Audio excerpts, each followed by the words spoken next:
അസ്സലാമലൈക്കും. അച്ചസ് ടൈമിൻ്റെ പുതിയൊരു വീഡിയോയിലേക്ക് എല്ലാവർക്കും സ്വാഗതം. ഇന്ന് നമ്മൾ ഇഫ്താറിൻ്റെ സമയത്ത് സെർവ് ചെയ്യാൻ പറ്റിയിട്ടുള്ളൊരു അടിപൊളി സ്നാക്കിൻ്റെ റെസിപ്പിയാണ് കാണിക്കുന്നത്.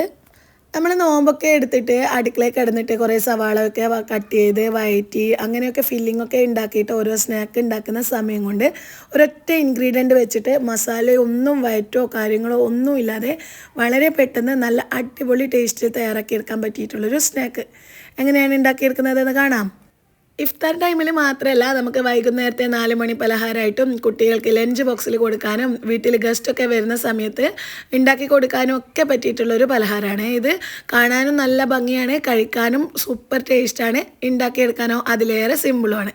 അപ്പോൾ എങ്ങനെയാണ് ഇത് തയ്യാറാക്കിയെടുക്കുന്നതെന്ന് കാണാം. ഇതിന് നമുക്ക് മെയിനായിട്ട് വേണ്ട ഇൻഗ്രീഡിയൻ്റ് എന്ന് പറയുന്നത് കോഴിമുട്ടയാണ്. കോഴിമുട്ട വെച്ചിട്ടാണ് നമ്മൾ ഈ ഒരു സ്നാക്ക് തയ്യാറാക്കിയെടുക്കുന്നത്. അപ്പോൾ അതിന് വേണ്ടിയിട്ട് ആദ്യം തന്നെ കോഴിമുട്ട ബോയിൽ ചെയ്തെടുക്കണം. അതിനായിട്ട് ആവശ്യത്തിന് വെള്ളം ഒഴിച്ചിട്ട് അതിലേക്ക് ഇത്തിരി ഉപ്പും ചേർത്തിട്ട് അടച്ച് വെച്ചിട്ട് നന്നായിട്ട് ഇതൊന്നങ്ങ് തിളപ്പിച്ചെടുക്കുക. പിന്നെ കോഴിമുട്ട നല്ലോണം തന്നെ പുഴുങ്ങിയെടുക്കണേ. ആ ഒരു ഉള്ളിലത്തെ മഞ്ഞക്കരു ഉണ്ടല്ലോ, അത് നല്ലോണം തന്നെ വെന്ത് വരണം. അപ്പോൾ അതിനനുസരിച്ചിട്ട് ഇതൊന്നങ്ങ് ബോയിൽ ചെയ്തെടുക്കുക. എന്നിട്ട് ഇത് ആ ഒരു ചൂടുവെള്ളത്തിൽ നിന്നും മാറ്റിയിട്ട് തണുത്ത വെള്ളത്തിൽ ഇട്ട് വെച്ചിട്ട് തൊലിയൊക്കെ കളഞ്ഞിട്ട് എടുക്കുക. എന്നിട്ട് ഒന്നങ്ങ് ചൂടാറിയതിന് ശേഷം ഇതുപോലെ നീളത്തിൽ 2ആയിട്ട് കട്ട് ചെയ്തെടുക്കുകയാണ് ചെയ്യുന്നത്. ഇനി ഇത് കട്ട് ചെയ്തതിന് ശേഷം അതിൻ്റെ ഉള്ളിലത്തെ ആ ഒരു മഞ്ഞക്കരു ഉണ്ടല്ലോ, അത് മാറ്റിയിട്ട് ഒരു പാത്രത്തിലോട്ട് ഇട്ട് കൊടുക്കുക. ഈ ഒരു മഞ്ഞക്കരു നമുക്ക് ഇതിന് ആവശ്യമായിട്ടുണ്ട്. അതുപോലെ ബാക്കിയുള്ള മുട്ടയും ഇങ്ങനെ തന്നെ നെടുകെ നീളത്തിൽ കട്ട് ചെയ്തെടുക്കുക. എന്നിട്ട് ആ ഒരു മഞ്ഞ വേറെ വൈറ്റ് വേറെയായിട്ട് സെപ്പറേറ്റ് ചെയ്തെടുക്കുക. വീട്ടിൽ പറയാതെ പെട്ടെന്നൊക്കെ ഒരു വിരുന്നുകാരൊക്കെ വരികയാണെന്നുണ്ടെങ്കിൽ നമുക്ക് വേഗത്തിൽ ഉണ്ടാക്കിയെടുക്കാൻ പറ്റിയിട്ടുള്ളൊരു റെസിപ്പിയാണ് ഇത്. ഇതിന് എക്സ്ട്രാ ഫില്ലിങ്ങോ കാര്യങ്ങളോ ഒന്നും നമ്മൾ തയ്യാറാക്കേണ്ടതില്ല. ഈ ഒരു മഞ്ഞക്കരു ഉണ്ടല്ലോ, ഇത് വെച്ചിട്ടുള്ളൊരു സോസാണ് നമ്മൾ ഇതിലേക്കുള്ള ഫില്ലിംഗ് ആയിട്ട് ഉണ്ടാക്കുന്നത്. ഇനി ഈ ഒരു വൈറ്റ് പോർഷൻ അവിടെ മാറ്റി വെച്ചിട്ട് ഇതിൻ്റെ ഉള്ളിൽ വെക്കാനുള്ള ആ ഒരു സോസ് തയ്യാറാക്കിയെടുക്കുക. അതിനായിട്ട് നമ്മുടെ കയ്യിൽ റെഡിമെയ്ഡ് മയോണൈസ് ഉണ്ടെങ്കിൽ അതെടുക്കുക. ഞാനിപ്പോൾ ഇല്ലാത്തതുകൊണ്ട് ഉണ്ടാക്കിയെടുക്കുകയാണ് ചെയ്യുന്നത്. അതിനായിട്ട് മിക്സിയുടെ ജാറിലോട്ട് ഒരു കോഴിമുട്ട പൊട്ടിച്ച് വെച്ച് കൊടുക്കുന്നുണ്ട്. 2 അല്ലി വെളുത്തുള്ളിയും ഒരു ചെറുനാരങ്ങയുടെ പകുതി നീരും കുറച്ച് സൺഫ്ലവർ ഓയിലും ആവശ്യത്തിന് ഉപ്പും ഇത്രയും ചേർത്തിട്ട് നന്നായിട്ട് ഇതൊന്നങ്ങ് ബ്ലെൻഡ് ചെയ്തെടുക്കുന്നുണ്ട്. ഇനി ഇതിലേക്ക് നമ്മൾ നേരത്തെ മാറ്റി വെച്ചിട്ടുള്ള ആ ഒരു മുട്ടയുടെ മഞ്ഞക്കരു ഉണ്ടല്ലോ, അത് ഇതിലോട്ട് മുഴുവനായിട്ടും ചേർത്ത് കൊടുക്കുക.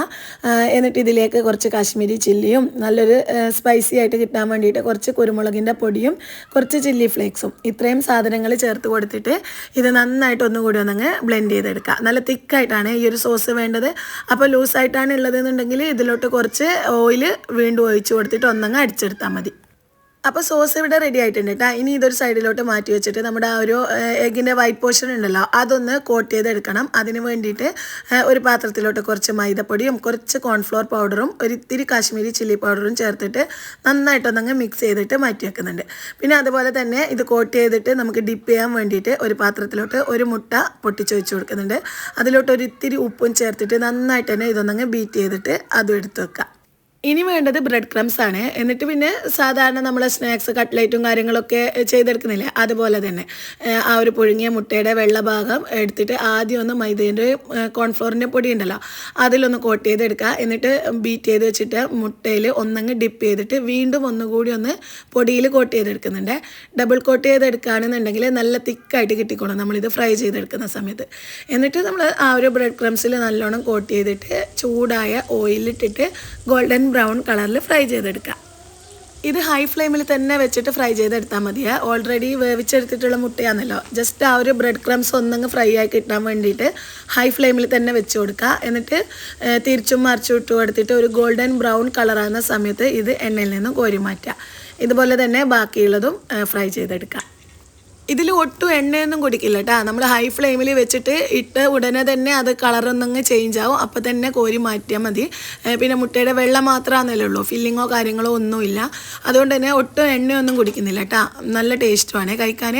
ഇത് നമുക്ക് ഇങ്ങനെ തന്നെ കഴിക്കാനും നല്ല ടേസ്റ്റാണ്. പിന്നെ നമ്മൾ സോസൊക്കെ ചേർക്കുമ്പോഴേക്കും കൂടുതൽ ടേസ്റ്റും കാണാനും നല്ല ഭംഗിയൊക്കെ ഉണ്ടാവുക. ഇതിപ്പോൾ ഇതാ മുഴുവനും പൊരിച്ചെടുത്തിട്ടുണ്ട്. ഇനി നമുക്ക് ഇതിലോട്ട് ആ ഒരു സോസ് ഫില്ല് ചെയ്ത് കൊടുക്കണമല്ലോ. അതിന് വേണ്ടിയിട്ട് ആ ഒരു ഹോളായിട്ടുള്ള ഭാഗം ഉണ്ടല്ലോ, കുഴിയായിട്ടുള്ള ആ ഒരു കുഴിയുടെ ഉള്ളിലായിട്ട് നമ്മൾ ഈ ഒരു മഞ്ഞക്കരുവിനെ കൊണ്ട് ഉണ്ടാക്കിയിട്ടുള്ള സോസ് ഇട്ട് കൊടുക്കുക. ഒരുപാടൊന്നും വേണ്ട, ആ ഒരു കുഴി ഫില്ലാകുന്ന തരത്തിൽ മാത്രം ഇട്ട് കൊടുത്താൽ മതിയേ. എന്നിട്ട് ഇതുപോലെ ഒന്നങ്ങ് ചെയ്ത് കൊടുത്താൽ മതി. ഇതിങ്ങനെ തന്നെ കഴിക്കാം നമുക്ക്. ഇതിപ്പോൾ കാണാനൊരു ഭംഗിക്ക് വേണ്ടിയിട്ട് ഇതിലോട്ട് കുറച്ച് കെച്ചപ്പും പിന്നെ ഒരിത്തിരി മല്ലിയിലയും കൂടി ഒന്നങ്ങ് ഡെക്കറേറ്റ് ചെയ്ത് കൊടുക്കുന്നുണ്ട്.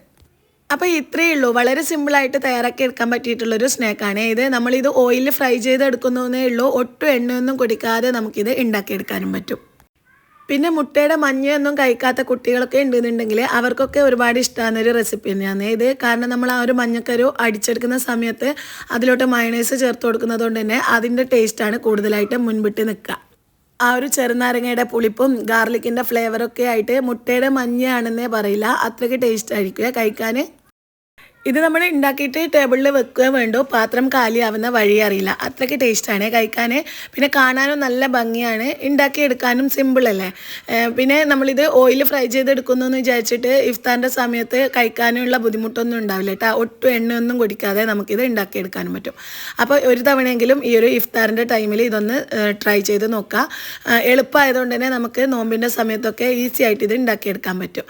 അപ്പോൾ ട്രൈ ചെയ്ത് നോക്കിയിട്ട് മറക്കാതെ ഫീഡ്ബാക്ക്സ് അറിയിക്കുക. ഫ്രണ്ട്സിന് റിലേറ്റീവ്സിനൊക്കെ ഈ ഒരു റെസിപ്പി ഷെയർ ചെയ്ത് കൊടുക്കുക.